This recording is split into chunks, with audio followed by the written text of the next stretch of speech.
I was having one of those ordinary days, the kind where everything seems to flow just as it should. I decided to grab a coffee at the corner cafe before heading to work. The morning rush was in full swing, with people bustling around, lost in their routines. As I sipped my coffee, I overheard a conversation between two women sitting at the table next to me. At first I wasn't paying much attention, but then I caught a snippet that made my heart skip a beat. Can you believe it? She actually said that her cuckold husband didn't even realize he was being cheated out of money, one of the women said, her voice dripping with amusement. The second woman laughed out loud. Some people are just so oblivious, it's almost impressive. My hand tightened around my coffee cup, the ceramic almost slipping from my grasp. They couldn't be talking about me, could they? But the more I listened, the more I felt the sting of betrayal. It was like they were describing my life in brutal detail, right down to the way my wife Emily had always managed our finances. I didn't wait to hear more. I stood up abruptly, my mind racing. I left the cafe, my coffee forgotten on the table, and pulled out my phone. My fingers trembled as I dialed Emily's number. "Hey, honey," she answered, her voice cheerful and unsuspecting. "Come home right now," I said, trying to keep my voice steady. "Or I'll be so cruel you'll want to cut me out of your life immediately." There was a pause. "What? What are you talking about? Just come home, Emily. Now." I hung up before she could respond, my heart pounding in my chest. As I drove home, my mind was a whirlwind of thoughts and emotions. I tried to make sense of the snippets of conversation I had overheard. Could it really be true? Had Emily been cheating on me? And with our money? When I got home, I paced the living room, waiting for Emily. The minutes felt like hours. Finally, I heard the sound of her car pulling into the driveway. She walked in looking confused and a bit worried. "What's going on, Derek?" she asked, setting her purse down on the kitchen counter. "I overheard something today," I said, struggling to keep my voice calm. "Something about you and our money, about you cheating on me." Her face went pale. "What? Who said that?" "Does it matter? I want the truth, Emily. Now." For a moment she just stood there looking at me with wide eyes. Then she took a deep breath and sat down at the kitchen table. "All right, Derek. Let us talk." I sat down across from her, my heart aching with a mix of anger, betrayal, and confusion. This was just the beginning, I realized. The beginning of a story I never thought would be mine. As I sat across from Emily, my mind was reeling. I couldn't believe this was happening. The woman I had loved and trusted was about to reveal the truth that could shatter everything we had built together. She took a deep breath, avoiding my eyes. "Derek, I never wanted to hurt you," she began, her voice trembling. "But I guess I have some things to confess." I leaned forward, my fists clenched on the table. "Just tell me, Emily. How long has this been going on?" Emily looked down at her hands, which were nervously twisting a napkin. "It started about 6 months ago. I met him at the gym. His name is Mark." My heart sank. Mark. A name that would forever be etched into my memory as the symbol of my wife's betrayal. "So you've been seeing him behind my back for 6 months?" I asked, my voice barely above a whisper. She nodded, tears welling up in her eyes. It wasn't supposed to be serious, it just happened. I never meant for it to go this far. "Did you love him?" The question slipped out before I could stop it. I wasn't sure if I was ready to hear the answer. "No," she said quickly. "It was never about love. It was just an escape, a way to feel something different, but it's over now, Derek." I ended it. I felt a flicker of anger ignite in my chest. "And the money? What's this about me being cheated out of money?" Emily's face flushed with shame. "Mark was having financial troubles. He convinced me to lend him some money. I thought I was helping a friend, but what?" I demanded, my patience wearing thin. "But I took it from our savings without telling you," she admitted, her voice breaking. "I am so sorry, Derek. I was going to pay it back, but then things got out of hand." I stood up abruptly, unable to sit still any longer. I paced the kitchen, running my hands through my hair. "So let me get this straight. You cheated on me with some guy from the gym, and then you gave him our money? How could you do this to us, Emily? To me?" She sobbed, burying her face in her hands. I don't know, Derek. I don't know what I was thinking. I was selfish and stupid, but I love you. I never stopped loving you. I stopped pacing and stared at her, my heart torn between anger and the remnants of the love I once felt. Love? You call this love? You betrayed me, Emily. You lied to me every day for 6 months. How am I supposed to believe anything you say now? She looked up at me, her eyes red and puffy. I'll do anything to make this right, Derek. I'll pay back every cent. I'll go to therapy, whatever it takes. Just please, Don, to give up on us. I felt a wave of exhaustion wash over me. This was too much to process. I need time to think, I said finally. I need to figure out what I want to do. Right now I can't even look at you. She nodded, wiping her tears. I understand. Take all the time you need. I left the kitchen, heading upstairs to our bedroom. I shut the door behind me and leaned against it, feeling the weight of the world pressing down on me. Everything I thought I knew about my life, about my marriage, had been turned upside down, and I had no idea where to go from here. This was only the beginning of the emotional betrayal. The real challenge would be deciding what to do next, and how to deal with the heartache and trust issues that would inevitably follow. As I lay down on the bed, I knew one thing for certain: nothing would ever be the same again. The next few days passed in a blur. I took some time off work, claiming I needed to deal with a personal emergency.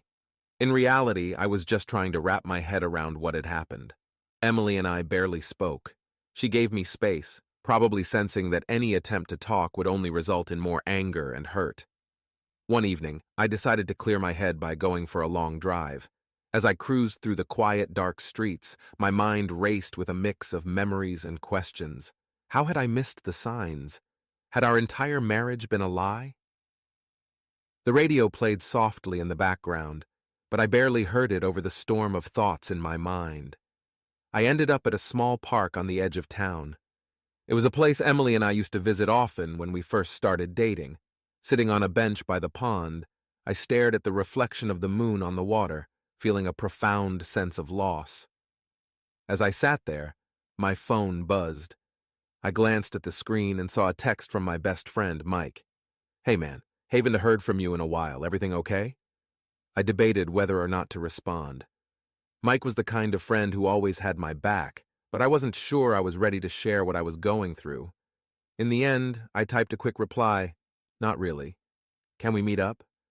A few minutes later, he replied, Of course. Where are you? I sent him the location of the park, and about 30 minutes later, his car pulled up. Mike got out and walked over, concern etched on his face. Hey, Derek, he said, sitting down next to me. What's going on? I took a deep breath, trying to steady my voice. Emily S. been cheating on me. For 6 months. Mike S. eyes widened in shock. What? Are you serious? I nodded, the lump in my throat making it hard to speak. And that is not all. She gave our money to the guy she was seeing, without telling me. He shook his head, looking out at the pond. Jesus, Derek. I don't even know what to say. I don't either, I admitted. I feel like my whole world has fallen apart. I don't know if I can ever trust her again.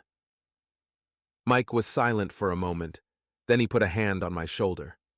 Look, man, I can imagine what you're going through. But I know you. You're one of the strongest people I know. You'll get through this. I managed a weak smile. Thanks, Mike. It means a lot. Have you thought about what you want to do? He asked. Are you going to stay with her? Try to work things out? I don't know, I said honestly. Part of me wants to try and fix things, but another part of me just wants to walk away and never look back. Mike nodded. Whatever you decide, I'll support you. Just know that you don't have to go through this alone. We sat there in silence for a while, the cool night air wrapping around us. It was comforting to have Mike there, even if he didn't have all the answers. Just knowing that someone cared was enough to keep me from feeling completely lost. When I finally got home that night, Emily was sitting on the couch, looking small and defeated. She glanced up at me, her eyes pleading. Did you go out to think? She asked softly. I nodded. I met up with Mike, told him everything. She looked down, her fingers twisting nervously. And what did he say? He's there for me, whatever I decide to do, I replied, sitting down across from her. Emily, I need to know one thing. Why? Why did you do it? She took a deep breath, tears welling up in her eyes. I wish I could give you a simple answer, Derek. I felt like I was missing something in my life, but it was a mistake, a huge mistake. I realize now that what I was missing was you. I took you for granted, and I am so sorry.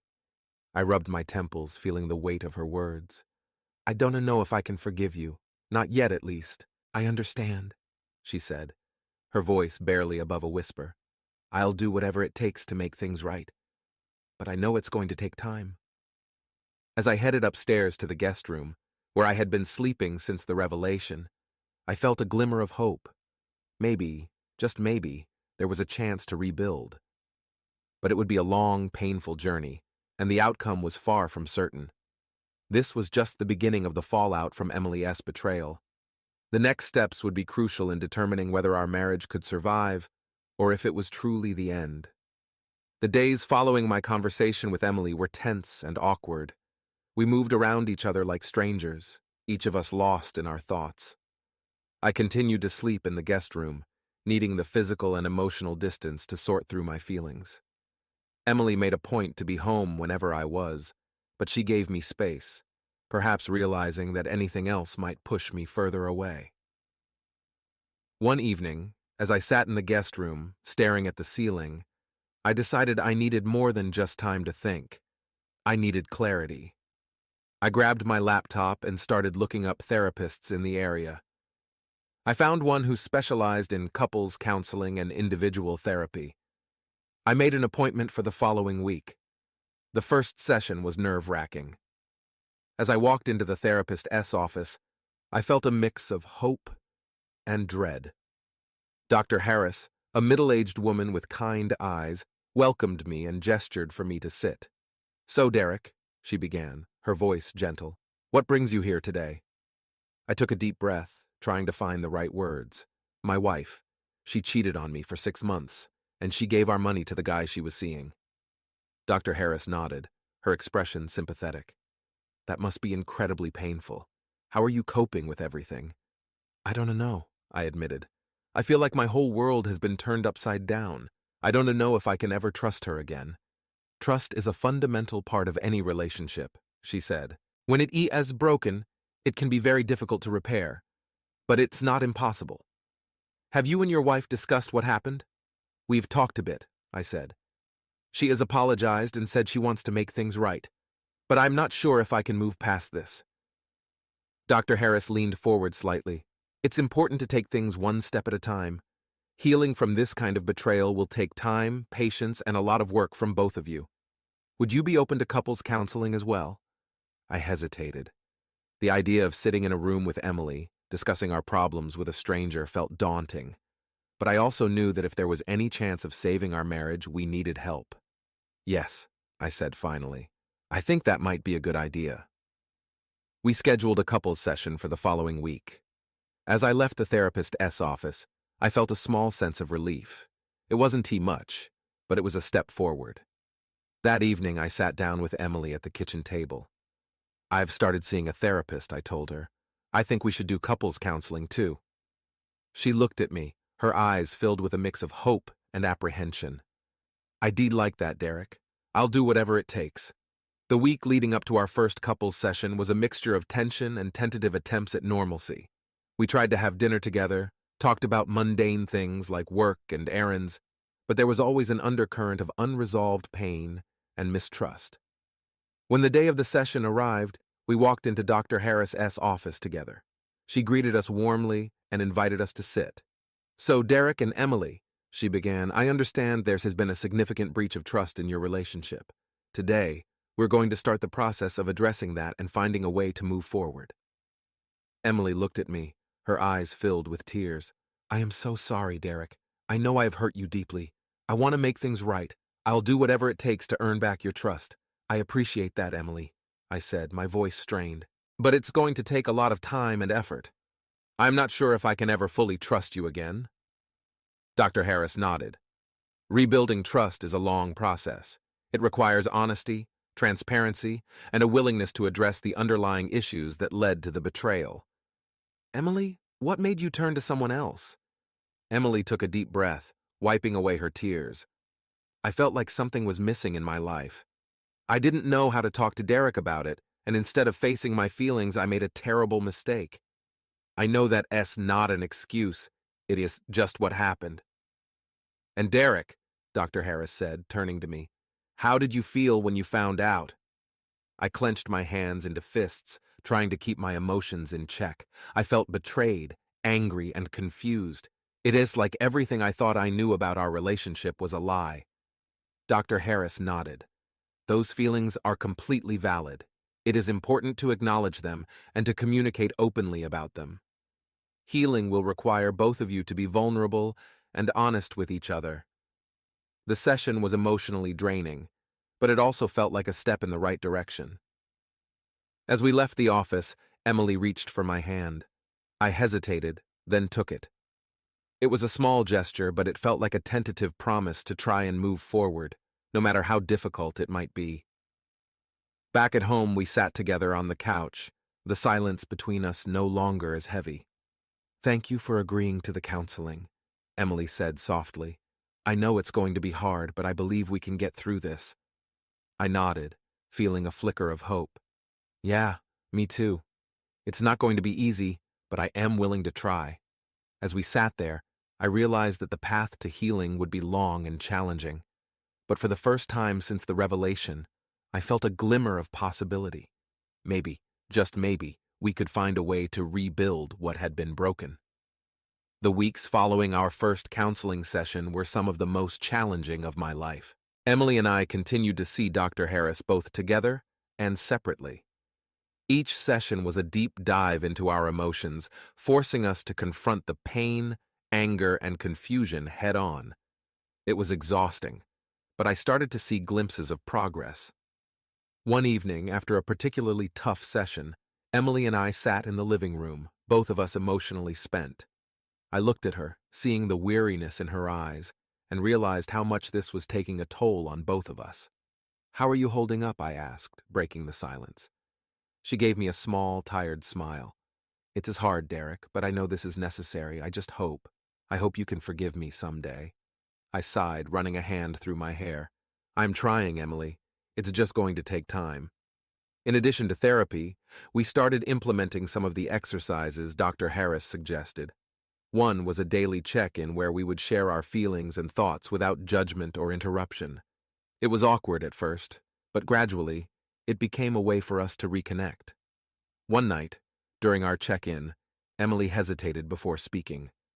"I've been thinking a lot about why I did what I did," she began, "and I realize now that I was running away from my own fears and insecurities. It wasn't about you. It was about me not feeling good enough, not being able to communicate what I needed." I listened, trying to understand her perspective. "I wish you had talked to me," I said. "We could have worked through it together." "I know," she said, tears welling up in her eyes. "I was scared. But I see now that keeping things inside only made everything worse. Another part of our healing process was rebuilding trust." Emily agreed to be completely transparent about her activities. She shared her phone and email passwords with me and let me know where she was going and who she was with at all times. It felt strange, almost invasive, but it was necessary for me to start feeling secure again. There were moments of tension and doubt, especially when I saw reminders of her affair. Seeing her phone light up with a text or an email would send a jolt of anxiety through me. But I tried to remind myself that trust wouldn't be rebuilt overnight. It was a process, and it required patience from both of us. One weekend, we decided to take a short trip to the mountains. It was a place we had always loved, full of happy memories. As we hiked through the trails and sat by the lake, I felt some of the tension ease. Being away from the daily grind and in nature helped us reconnect in a way we hadn't in a long time. On the last night of our trip, we sat by a campfire, the crackling flames casting a warm glow on Emily S.'s face. She looked at me, her eyes reflecting the firelight. "Derek, I know I don't deserve it, but I'm asking you to give me another chance. I want to rebuild our marriage and make it stronger than before. I stared into the fire, the flames dancing as if mirroring the turmoil inside me. I want to believe that we can get through this, I said slowly, but it's going to take a lot of time and effort from both of us. She nodded, her expression resolute. I am willing to do whatever it takes. I love you, Derek, and I am committed to making things right. We sat in silence for a while, the only sounds the crackling of the fire and the distant calls of nocturnal animals. Despite everything, there was a small part of me that still loved Emily, that still wanted to believe in us. As we packed up the next day and headed back home, I felt a cautious optimism. The road ahead would be long and fraught with challenges, but for the first time in a while, I felt like we might just have a chance. Back at home, life resumed its complicated dance. We continued our counseling sessions and daily check-ins, slowly rebuilding the foundation of our relationship. It wasn't easy, and there were days when I felt like giving up, but each time, I reminded myself of the commitment we made to each other and to our future. One evening, after another long day, I found a note from Emily on the kitchen counter. It was simple, but it brought tears to my eyes. Derek, I know I've hurt you more than words can express, but I believe in us. I believe we can come out of this stronger. Thank you for giving me a chance to prove it. I love you. Emily. As I read the note, I felt a flicker of hope. It wouldn't be easy, and there were no guarantees. But as long as we were both willing to put in the effort, there was a possibility of healing and a chance at a future together. The journey was far from over, but for the first time I felt like we were on the right path. The struggle to rebuild our marriage would continue, but with each step forward, we were slowly finding our way back to each other. Despite the progress Emily and I were making, there were still moments of intense doubt and temptation. Every time I saw a text message or email on her phone, a wave of anxiety would wash over me. I constantly battled with the urge to check her messages, even though she had given me full access to her devices. The trust that had been shattered was being slowly rebuilt, but it was fragile, and any misstep could send it crumbling down again. One Friday night, I went out with Mike and some other friends to a bar we used to frequent. It was the first time I had gone out without Emily since everything happened, and I was looking forward to just relaxing and having a good time. The bar was packed, the music was loud, and for the first time in a while, I felt a sense of normalcy. We found a table in the corner and ordered a round of drinks. As we talked and laughed, I felt some of the tension begin to melt away. It was good to be surrounded by friends who cared about me, who wanted to see me happy. About an hour in, I noticed a woman at the bar who kept glancing in my direction. She was attractive, with long, dark hair and a confident smile. I tried to ignore her, but every time I looked up, she was staring at me. Finally, she walked over to our table. "Hi," she said, her voice smooth and inviting. "Mind if I join you?" Mike raised an eyebrow, glancing at me for a cue. I shrugged, not wanting to be rude. "Sure, why not?" She pulled up a chair and introduced herself as Sarah. As the conversation flowed, I learned she was recently divorced and was out celebrating her newfound freedom. She was charming and flirtatious, and it didn't take long for me to feel a spark of attraction. "Can I buy you a drink?" she asked, leaning in closer. I hesitated. The temptation was strong, but I knew what was at stake. "I appreciate it, but I should probably head home soon." She pouted playfully. "Come on, just one drink. It's not like you were married or anything, right?" The question hit me like a punch. I realized she had noticed my empty ring finger. I had taken my wedding ring off after Emily's betrayal and had yet to put it back on. I felt a pang of guilt. "Actually, I am," I said, my voice firmer than I expected. "And I'm trying to work things out with my wife." Sarah's smile faltered for a moment, but she quickly recovered. "Well, that's too bad. If you change your mind, you know where to find me." As she walked away, Mike clapped me on the shoulder. "Good call, man. You don't need that kind of complication right now." I nodded, feeling a mix of relief and regret. The temptation had been real, and it had been strong, but I had made the right choice. I needed to stay focused on my commitment to Emily and our efforts to rebuild our marriage. When I got home, Emily was waiting up for me, a book in her lap. She looked up as I walked in, a mixture of curiosity and anxiety in her eyes. "How was your night?" "It was good," I said, sitting down next to her. "Saw some old friends, had a few drinks." She hesitated, then asked, "Did anything happen?" I looked into her eyes, seeing the fear and vulnerability there. "A woman tried to hit on me," I said honestly, "but I told her I was married and that I was working things out with you." Emily's eyes filled with tears. "Thank you for being honest with me, Derek. It means a lot." I took her hand, squeezing it gently. "We are in this together, Emily. I am committed to making this work." That night, as we lay in bed, I thought about the choice I had made. It hadn't been easy, but it felt right. Every day was a struggle, a constant battle between doubt and trust, between hurt and hope. But as long as we both kept fighting, there was a chance for us to rebuild what had been broken. The following week, during one of our sessions with Dr. Harris, I brought up the incident at the bar. I was tempted, I admitted, but I chose not to act on it. I want to be honest about my feelings and struggles. Dr. Harris nodded approvingly. Temptation is a normal part of life, especially after such a significant breach of trust. It's important to acknowledge it and to make conscious choices that align with your values and commitments. Emily squeezed my hand, her eyes shining with gratitude. "Thank you for being honest, Derek. I know this isn't easy for you." "It's not," I agreed.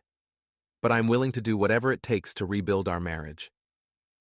As we continued our therapy, we started to see more progress. Our communication improved and the daily check-ins became more natural. We were slowly rebuilding the foundation of trust, brick by brick. It was a long and difficult process, but every small step forward felt like a victory. One evening, as we sat on the couch watching a movie, Emily turned to me and said, "I've been thinking a lot about us, about our future." I looked at her, my heart pounding. "What about it?" "I want us to renew our vows," she said, her voice filled with emotion. "Not right away, but when we're ready.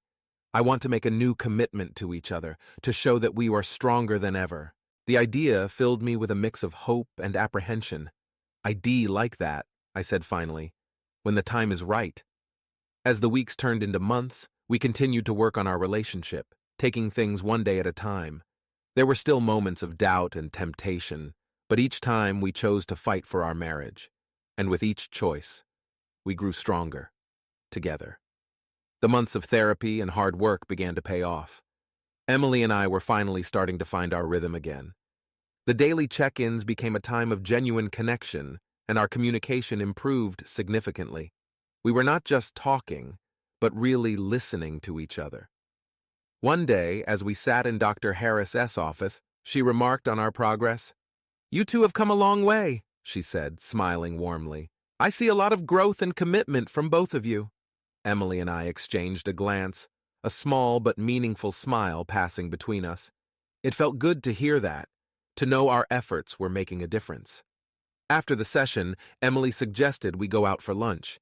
We found a cozy little cafe and settled into a corner booth. As we ate, we talked about everything and nothing, just enjoying each other's company. It felt like the early days of our relationship, when everything was new and exciting. As we were finishing our meal, Emily reached across the table and took my hand. "Derek, I've been thinking a lot about our future, about what we want and where we are headed." I nodded, squeezing her hand.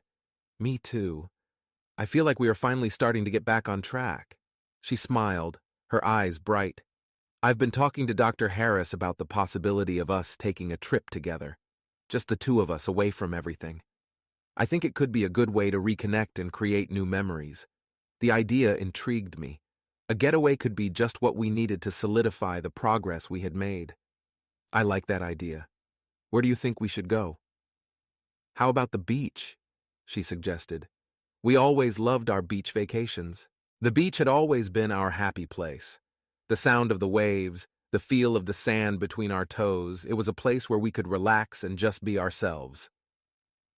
"The beach sounds perfect," I agreed. "Let us do it." We planned our trip for the following month. As the departure date approached, I found myself looking forward to it more and more. It felt like a fresh start, a chance to leave the past behind and focus on the future. When the day finally arrived, we packed our bags and headed to the airport. The flight was short, and before we knew it, we were stepping off the plane and into the warm, salty air. The beach house we had rented was quaint and charming, with a perfect view of the ocean. For the first few days, we did nothing but relax. We walked along the shore hand in hand and spent lazy afternoons lounging in beach chairs, reading and napping. In the evenings, we cooked dinner together and talked late into the night, the sound of the waves providing a soothing backdrop. One evening, as we sat on the porch watching the sunset, Emily turned to me with a serious expression. "Derek, there is something I want to talk about." My heart skipped a beat. "What is it?" She took a deep breath. "I know we've come a long way, and I'm so grateful for the progress we've made. But I also know that trust is still a fragile thing for us. I want to make sure we were doing everything we can to rebuild it." I nodded, understanding her concern.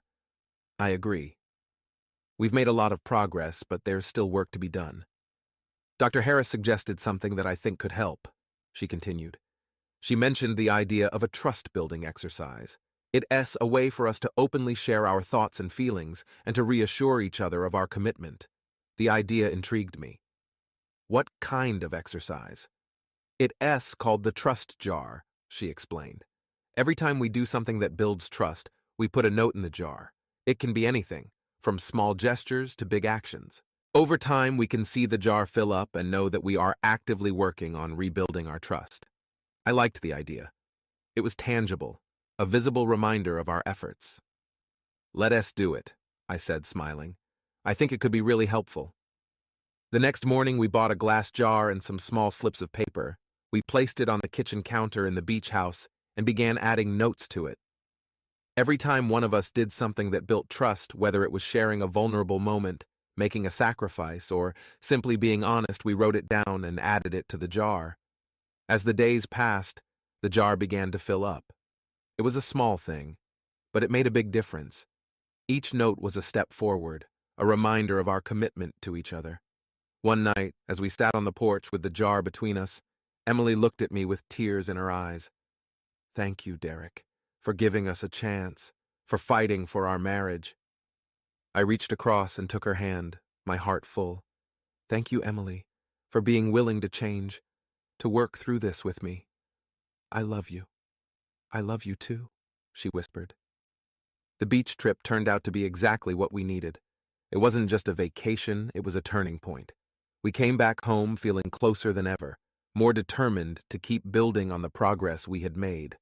The trust jar became a permanent fixture in our home. Over time, it filled with hundreds of notes, each one a testament to our efforts and our love. It wasn't always easy, and there were still moments of doubt and struggle, but we faced them together. As we moved forward, we continued to grow and heal. We renewed our vows in a small, intimate ceremony on our anniversary, surrounded by close friends and family. It was a celebration of our journey, of the strength and resilience we had found in each other. In the end, the betrayal that had once seemed insurmountable became a part of our story, a chapter that made us stronger. We had faced the darkness and come out the other side, more connected and committed than ever. And as I looked at Emily, my heart full of love and gratitude, I knew that we had not just survived, we had thrived. Together. After returning from our beach trip, Emily and I settled back into our routine, but with a renewed sense of purpose and connection. The trust jar continued to fill, a constant reminder of our efforts and commitment to each other. Life began to feel more stable, more secure, as we moved forward together. One evening, a few months after our vow renewal, Emily and I were sitting on the couch, sharing a quiet moment after dinner. She was reading a book and I was scrolling through my phone when a message from Mike popped up. "Hey man, we should catch up soon. How about dinner this weekend?" I glanced at Emily. "Mike wants to have dinner this weekend. Do you feel up for it?" She looked up from her book and smiled. "Sure, that sounds nice. It's been a while since we've seen him." We made plans to meet Mike and his girlfriend Jessica at a new restaurant in town.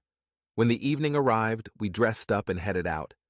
The restaurant was cozy and elegant, with dim lighting and a warm atmosphere. We found Mike and Jessica already seated at a corner table, and after exchanging greetings, we settled in for a pleasant evening. As the night progressed, we laughed and shared stories, enjoying the good food and great company. At one point, Mike excused himself to use the restroom and Jessica leaned in, her eyes sparkling with excitement. "Actually, there's something we wanted to tell you," she said, glancing at Mike as he returned. "We re-engaged." Emily and I gasped in delight. "Congratulations!" we exclaimed in unison. Mike grinned, holding up Jessica's hand to show off the beautiful engagement ring. "Thanks, guys." "We are really excited," he said, beaming. "We wanted you to be the first to know." We spent the rest of the evening celebrating their engagement, toasting to their future happiness.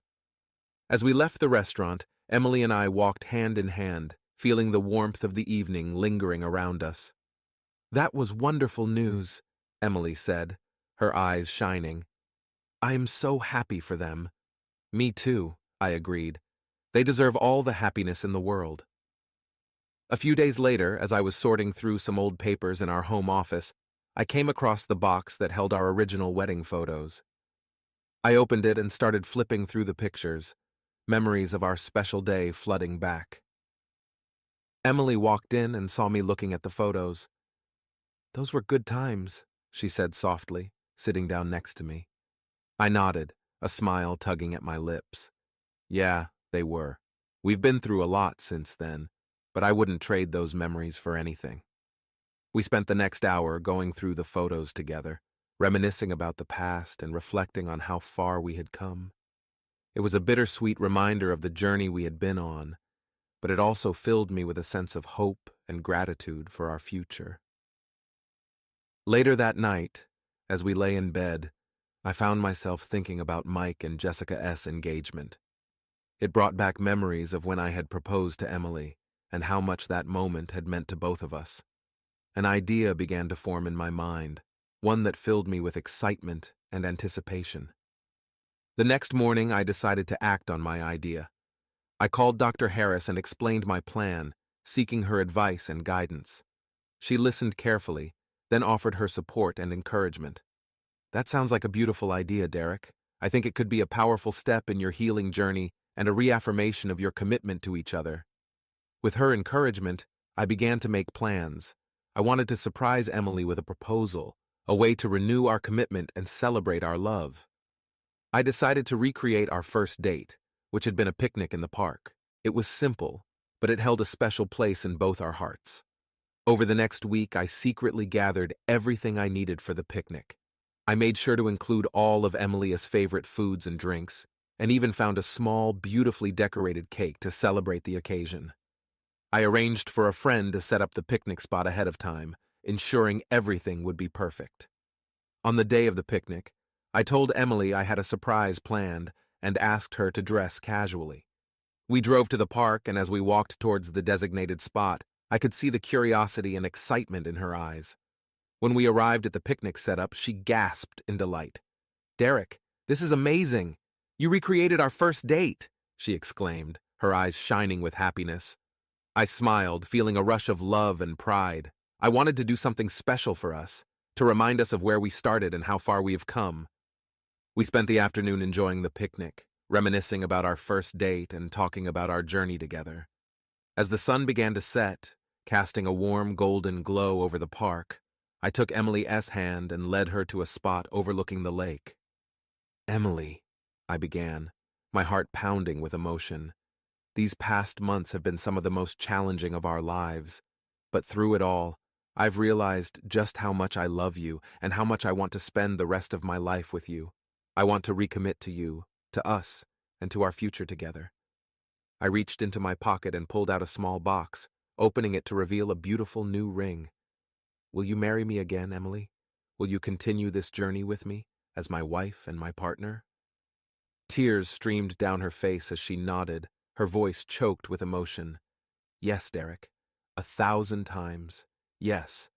I slipped the ring onto her finger and we embraced, feeling the weight of the past lifting as we looked forward to the future. The sunset painted the sky in vibrant hues of orange and pink, a perfect backdrop for our moment of renewed commitment. As we stood there, holding each other, I knew that our journey was far from over. There would still be challenges and obstacles to overcome, but I was confident that we could face them together.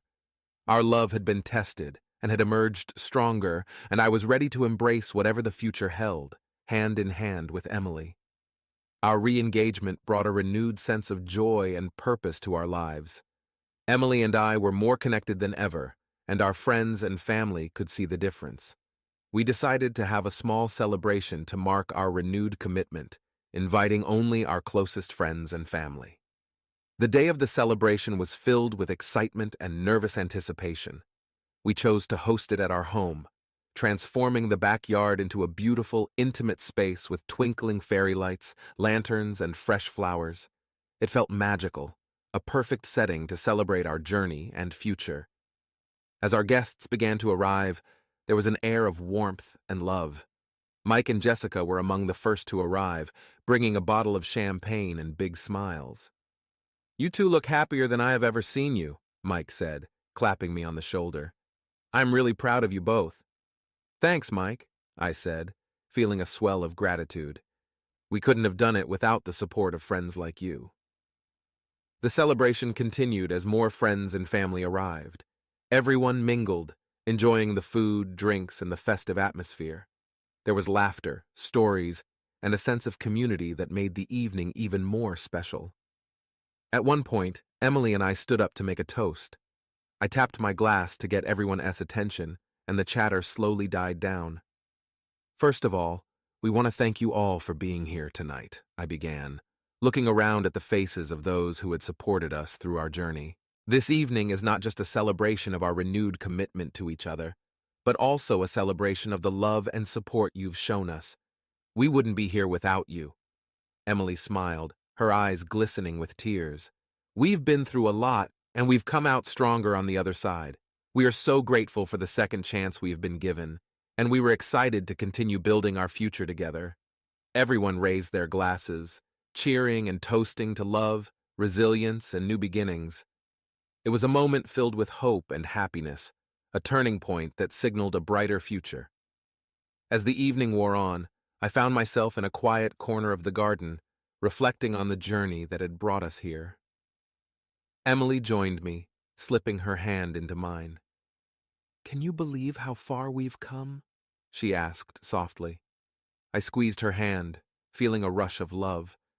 Sometimes it feels like a dream, but it's real, and it is ours. She leaned her head on my shoulder, and we stood there in comfortable silence, watching the guests enjoy the evening. It felt like the closing of one chapter and the beginning of another, filled with possibilities and new adventures. Over the next few weeks, life settled into a new rhythm. Our renewed commitment gave us a sense of stability and purpose. We continued to attend therapy sessions with Dr. Harris, focusing on maintaining the progress we had made and addressing any lingering issues. One evening, as we were cleaning up after dinner, Emily turned to me with a thoughtful expression. "I've been thinking about something." I looked at her, curious. "What's on your mind?" "I want to start a family," she said, her voice filled with both excitement and apprehension. "I know it's a big step, and I understand if you're not ready yet, but it is something I've been thinking about a lot." Her words took me by surprise. The idea of starting a family had been something we talked about early in our marriage, but it had been put on hold as we navigated through our challenges. Now, hearing Emily express her desire to take that step filled me with a mix of emotions. "I've thought about it too," I admitted, "and I think I am ready. We have come so far, and I believe we can do this together." Her face lit up with joy. "Really? You mean it?" I nodded, feeling a sense of certainty. "Yes, Emily, I want to start a family with you. Let us take this next step together." We hugged, feeling the weight of the decision and the excitement of what lay ahead. It was a new chapter, one that would bring its own set of challenges and joys, but we were ready to face it together. A few months later, we found out that Emily was pregnant. The news filled us with an overwhelming sense of happiness and anticipation. We shared the news with our friends and family, who celebrated with us, showering us with love and support. As Emily's pregnancy progressed, we prepared for the arrival of our baby. We turned the guest room into a nursery, painting the walls a soft, calming color and filling it with baby furniture and toys. It was a labor of love, a tangible expression of our hopes and dreams for our growing family. The day our baby was born was one of the most beautiful and emotional days of our lives. Holding our child in my arms, I felt a profound sense of love and responsibility. Emily and I looked at each other, tears of joy streaming down our faces. "We did it," she whispered. "We've come so far." "Yes, we have," I replied, my heart full. "And this is just the beginning."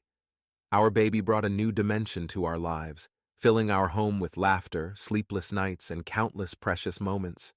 Parenthood was challenging, but it also brought us closer together, deepening our bond and strengthening our commitment. As the years went by, we continued to navigate the ups and downs of life, always supporting each other and growing together. Our journey had been filled with pain and betrayal, but it had also been a story of resilience, forgiveness, and enduring love. Looking back, I realized that the challenges we faced had shaped us into the couple we were. We had learned to communicate, to trust, and to love each other in deeper ways.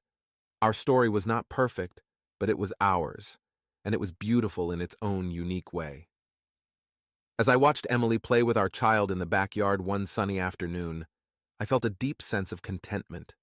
Our journey had been long and difficult, but it had led us to a place of happiness and fulfillment, and I knew that whatever the future held, we would face it together, with love